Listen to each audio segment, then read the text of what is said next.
calling it a girls' trip. She blocked me, but as a private investigator, I uncovered the empire of lies built behind it. At the airport, before many witnesses, her life's destruction began. Not a warm kiss from a lover, but an unimaginable public execution. She lost everything. I achieved quiet victory. She just said, "You don't need to know what happens on a girl's trip. That's why you're blocked until I'm home." I didn't react outwardly, but inside, a cold switch flipped. The trusting boyfriend vanished, and the investigator, honed by years of deciphering human nature, immediately clocked in. My work as a private investigator changes a man. It teaches you to see the world not as a singular reality, but as layers of meticulously constructed truth and insidious deception. You learn to read people not by their carefully chosen words, but by their actions, and more importantly, by the deliberate voids and hidden motives they try so desperately to conceal. For 3 years, Jessica, my girlfriend, had often claimed my profession made me too cynical. The bitter truth was, it hadn't made me cynical enough. Our relationship, I had mistakenly believed, was my one safe harbor from the murky depths of the world I navigated daily. It was the only space where I didn't have to search for the angle, the hidden lie, the unspoken agenda. We were partners, living in the house I had bought and paid for with a decade of grueling nights and perilous assignments. It was our shared sanctuary, a testament to a life I believed we were building together. We had shared goals, a shared existence. I had given her my absolute trust, the highest currency in my line of work. The first crack in this carefully constructed edifice appeared, as it so often does, with a simple trip. A 5-day girls' trip to Las Vegas with her 3 best friends. There was Lauren, the self-proclaimed ringleader, twice divorced and perpetually on the hunt for her next conquest. Then Becca, the sycophantic follower, mirroring Lauren's every superficiality. And finally, Chloe, who remained largely silent, but always seemed to be observing, calculating. I never liked them. They were loud, overtly superficial, and treated Jessica like their prized possession, constantly reminding her of the wild days she allegedly lived before settling down with a boring, stable guy like me. A few days before the supposed trip, I was helping Jessica pack her suitcase, her excitement palpable. I casually asked for her flight details and the name of the hotel, just so I would have it in case of an unforeseen emergency. She turned to me then, a strange, hard glint in her eyes, almost a sneer. "You don't need to know that," she stated, her voice clipped. I was genuinely taken aback. "What do you mean?" I asked, a knot forming in my stomach. "I just want to know where you are in case of an emergency." She crossed her arms, her stance defiant, and her voice took on a sharp, condescending edge that cut through me like a razor. "It's a girl's trip, Mark. The whole point is to get away from everything, including you. You don't need to know what happens on a girl's trip." Then came the sentence that ignited the fire within me. "That's why you're blocked until I'm home." I just stared at her, the words echoing in the sudden silence of the room. Blocked. It wasn't just a request for privacy. It was a declaration of a 5-day blackout, a complete severance. She wasn't just drawing a line between her life and mine. She was building an impenetrable wall. I didn't react outwardly. No yelling, no arguments, no desperate pleas. In my profession, when someone erects a wall, you don't waste energy trying to batter it down. You find a way around it. My mind, a finely tuned instrument for analysis, immediately shifted into professional mode. The betrayed boyfriend was gone, replaced by the calculating investigator who had just clocked in. "Okay," I said, my voice unnervingly calm, betraying nothing of the storm brewing beneath the surface. "I understand. Have a great time." Her confident, defiant expression faltered for a second, a flicker of confusion replacing her smugness. She had expected a fight. She had wanted one. A confrontation would have allowed her to feel justified in her coldness, to paint me as the controlling boyfriend. My easy agreement left her with nothing to push against, nothing to legitimize her cruel dismissal. She left the next morning.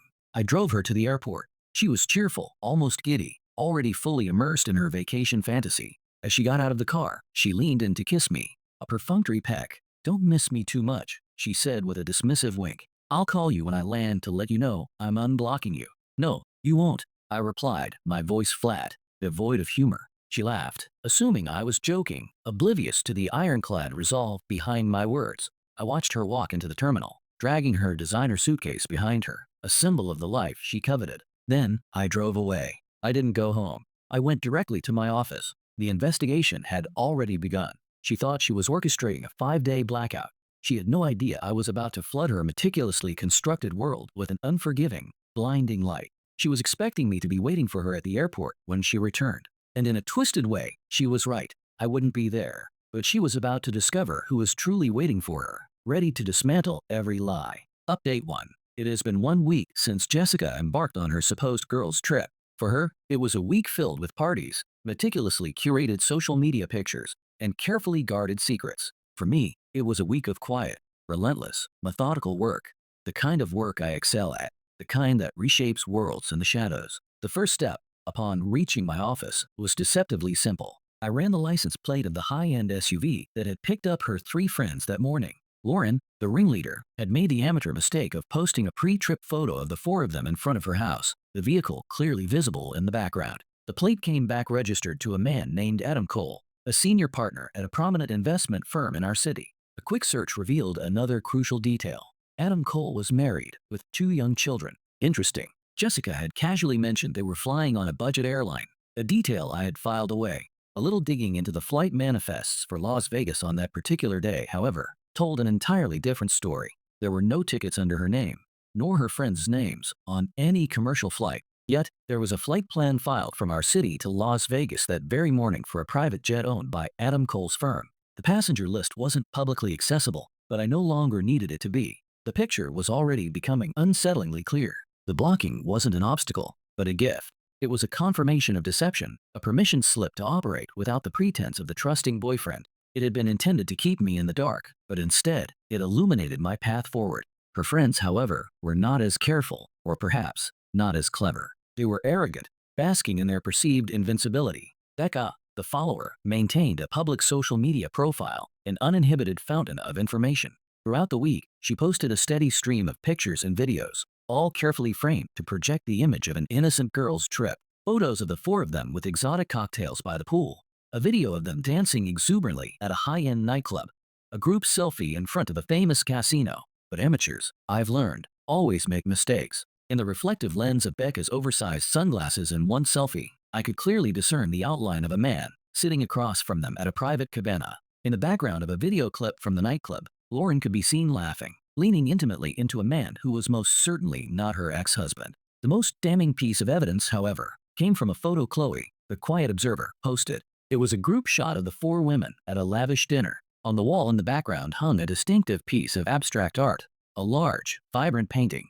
A reverse image search took me less than 5 minutes. The painting was a well-known, iconic piece that adorned the private dining room of one of the most exclusive high-roller suites in the Bellagio, a suite explicitly unavailable to the general public, reserved solely for the casino's biggest clients. I made a few discreet calls. My network in Las Vegas, built on years of shared favors and unspoken loyalties, provided the answers. A trusted friend who works in casino security confirmed it. The suite was indeed registered to Adam Cole. He had been there for the week, hosting a group of clients, and his guests included 4 women. My girlfriend, Jessica, was unequivocally one of them. This was not a girls' trip. It was a paid party, a lavish cover for a far more sordid affair. She wasn't on vacation with her friends.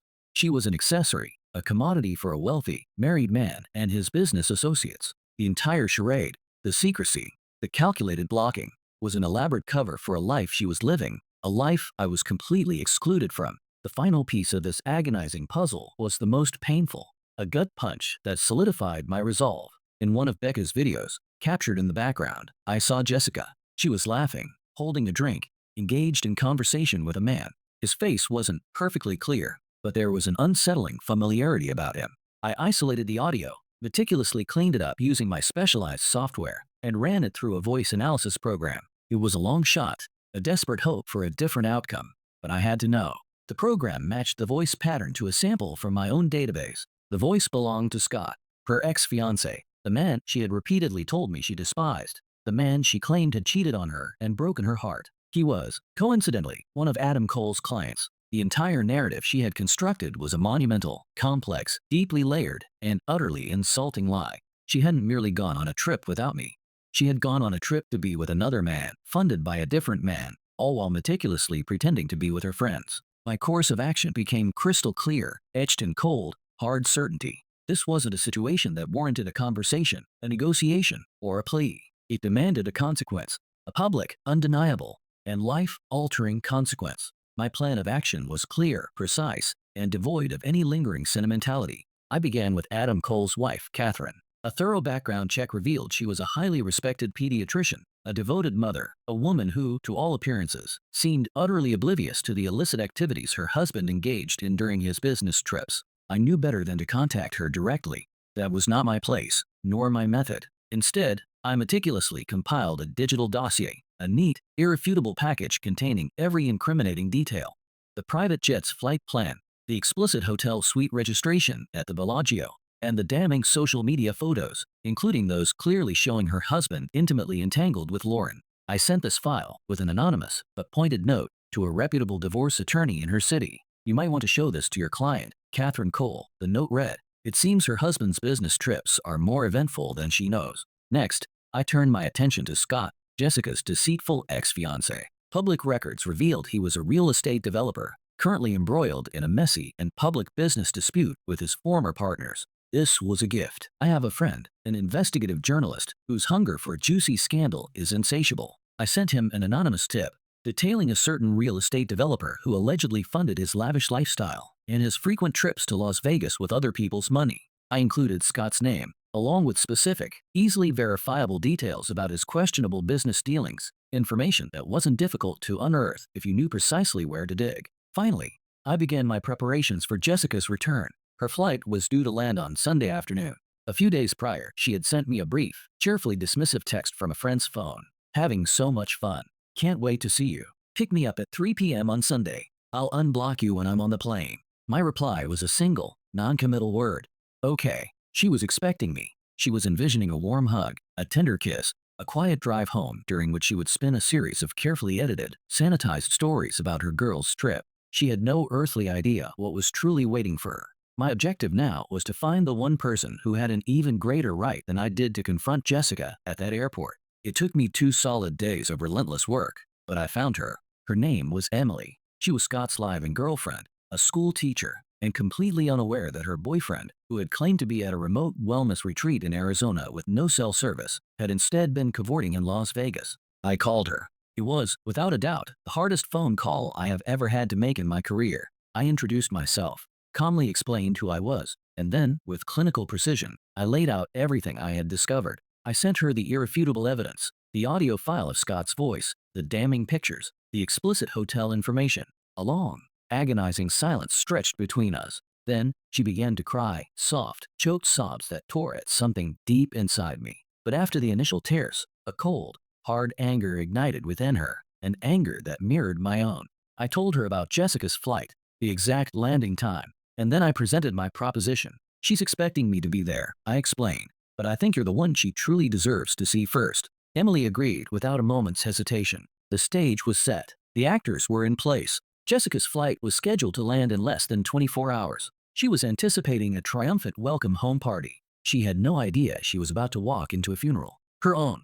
Update 2. The events of the past few days unfolded with a chaotic intensity and a profound sense of satisfaction that I could never have possibly scripted. The airport wasn't merely a confrontation, it was a detonation. And I, miles away in the quiet solitude of my home office, was the one holding the trigger. I wasn't at the airport on Sunday. Instead, I monitored the unfolding drama through a live, encrypted feed from a private security contractor I had discreetly hired. He was posing as a professional limo driver, holding a sign with an innocuous, different name, his phone camera streaming every crucial moment directly to my laptop. Jessica's flight landed precisely on time. I watched, a detached observer, as she and her 3 co-conspirator friends walked out of the gate and into the baggage claim area. They were tanned, laughing, and laden down with expensive shopping bags, trophies from their week of deceit. Jessica was engrossed in her phone, a wide, self-satisfied smile plastered across her face. She was, I knew, most likely texting me, informing me of her arrival, confidently expecting me to be waiting dutifully at the curb,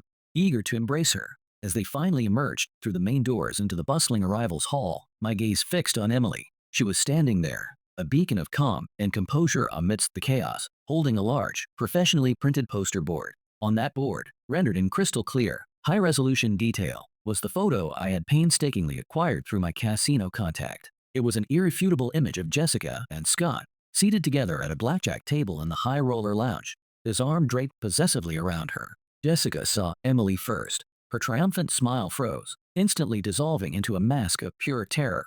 Her face went deathly pale. She stopped dead in her tracks, causing her friends, still chattering obliviously, to bump into her from behind. They followed her rigid gaze, first to Emily, then to the damning poster board she held aloft. The laughter died in their throats, replaced by a chilling silence. Emily didn't yell. She didn't scream.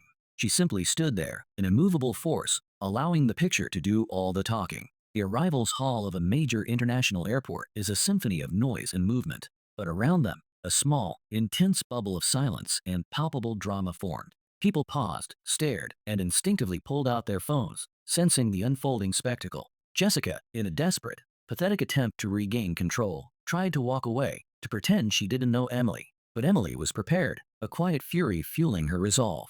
She took a deliberate step forward, her voice clear and steady, amplified by the sudden hush, loud enough for every curious ear around them to hear. "Scott sends his apologies," Emily stated, her gaze unwavering as it pierced through Jessica's crumbling facade. "He couldn't be here to welcome you home himself. He's a little busy explaining this picture to me." Jessica's friends looked at her, their faces a horrifying mixture of shock, betrayal, and dawning horror. They had been complicit in the lie, and they were now caught squarely in the blast radius. At that exact, critical moment, a man in a crisp, dark suit stepped forward. He was a process server I had hired, a silent, efficient instrument of legal consequence. He walked directly up to Jessica, his presence radiating an undeniable authority. "Jessica Miller?" he inquired, his voice professional, clear, and loud, cutting through the strained silence. She merely nodded, completely stunned, her eyes wide with a dawning comprehension of her predicament. "You have been served," he announced, pressing a thick legal envelope into her trembling hands.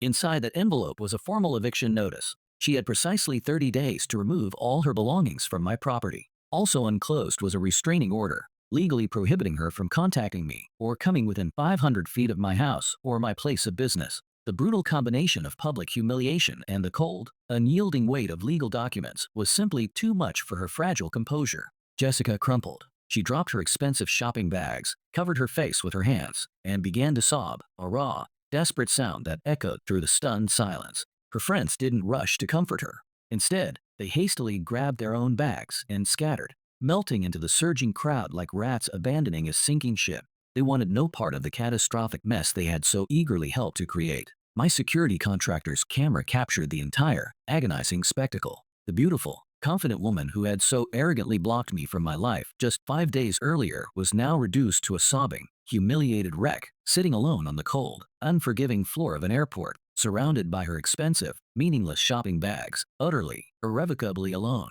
The fallout since that airport detonation has been swift, comprehensive, and utterly merciless. Adam Cole's wife, Catherine, a woman of quiet strength and formidable intellect, wasted no time. The day after I sent her lawyer the meticulously compiled dossier, she filed for divorce. I'm told she also, with a chillingly calculated efficiency, liquidated a significant portion of their joint assets and strategically placed the money into a robust trust for her children, a move her ironclad prenuptial agreement specifically allowed in cases of infidelity. Adam is now facing a brutal, exorbitantly expensive, and very public divorce. His reputation, once pristine, is in tatters. His investment firm is reportedly in damage control mode, actively reviewing his position as the scandal, a blatant contradiction to their carefully cultivated family-oriented image, threatens to unravel their brand. Lauren, the self-proclaimed ringleader of the Las Vegas debauchery, was not spared.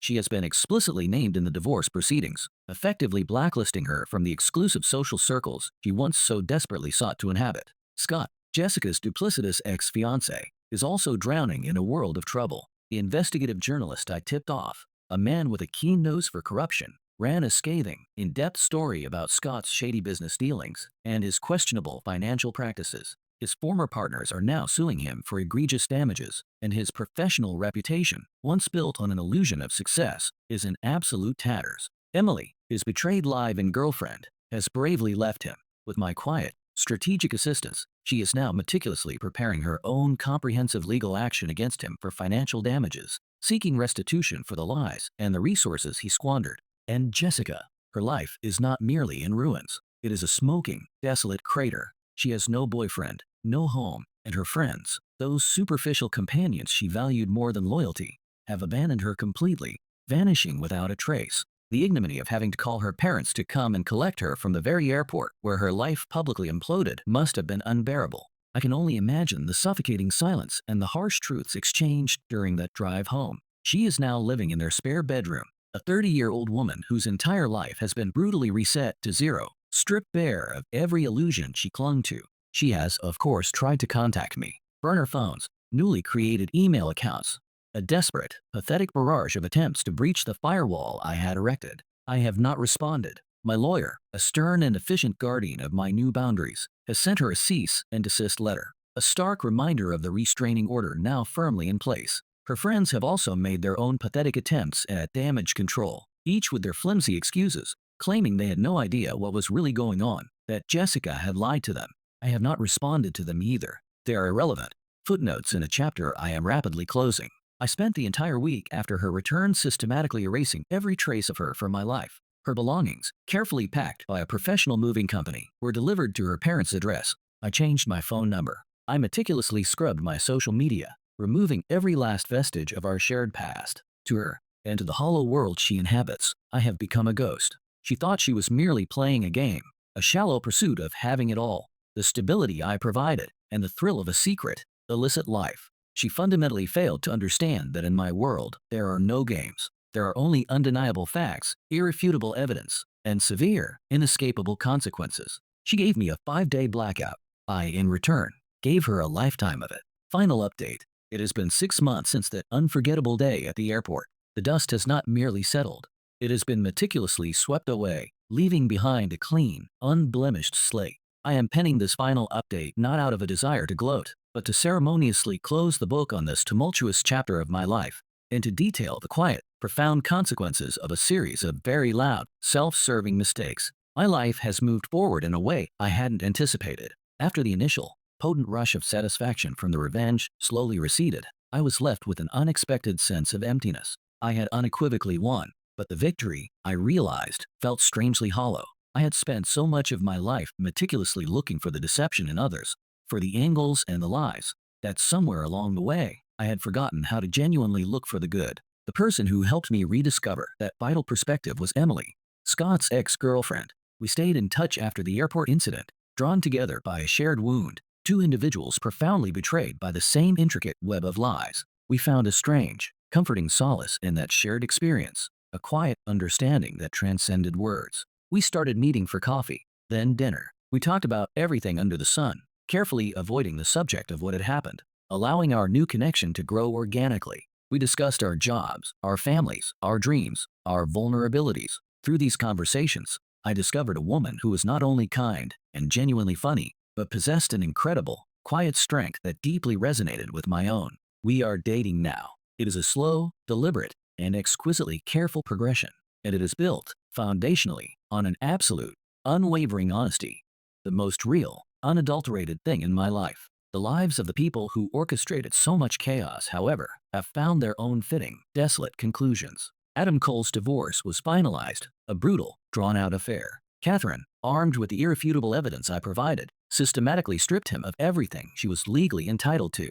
He lost his sprawling house, a significant portion of his once vast fortune, and, most damningly, his esteemed position at the investment firm. His meticulously crafted reputation is utterly destroyed, his legacy tainted forever. Lauren, who was publicly named in the divorce proceedings, has become a complete social outcast. The wealthy, influential men she once associated with, those she so desperately sought to impress, now view her as an irredeemable liability, a pariah.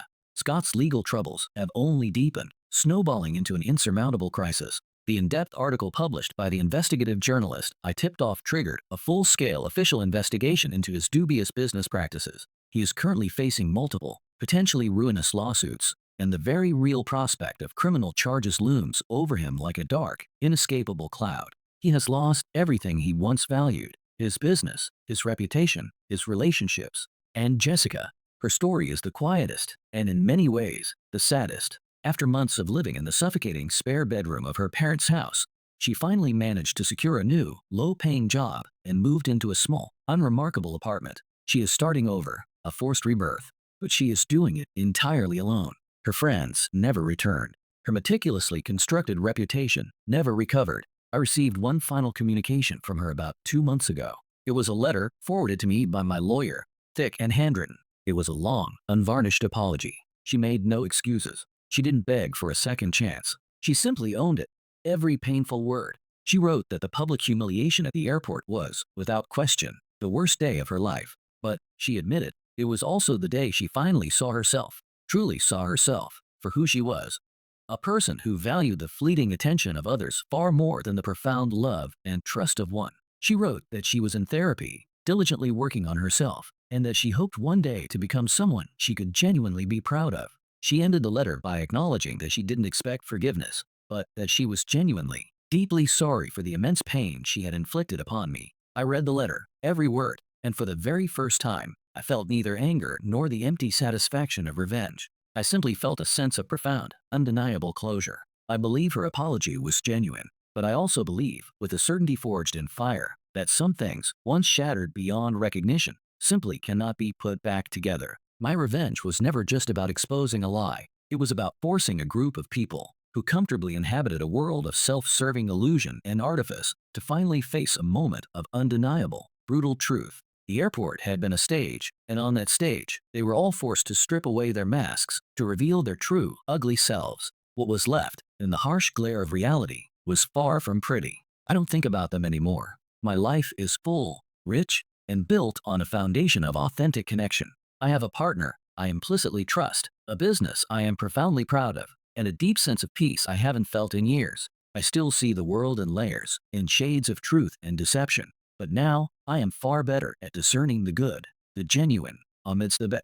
Jessica thought she could block me out for 5 days, erecting a temporary wall. She failed to realize that in doing so, she was inadvertently granting me the necessary space, the profound freedom, to construct an entirely new firewall around my own life, an impenetrable barrier that would protect my peace from her kind of chaos forever. And behind that wall, everything is quiet, everything is safe,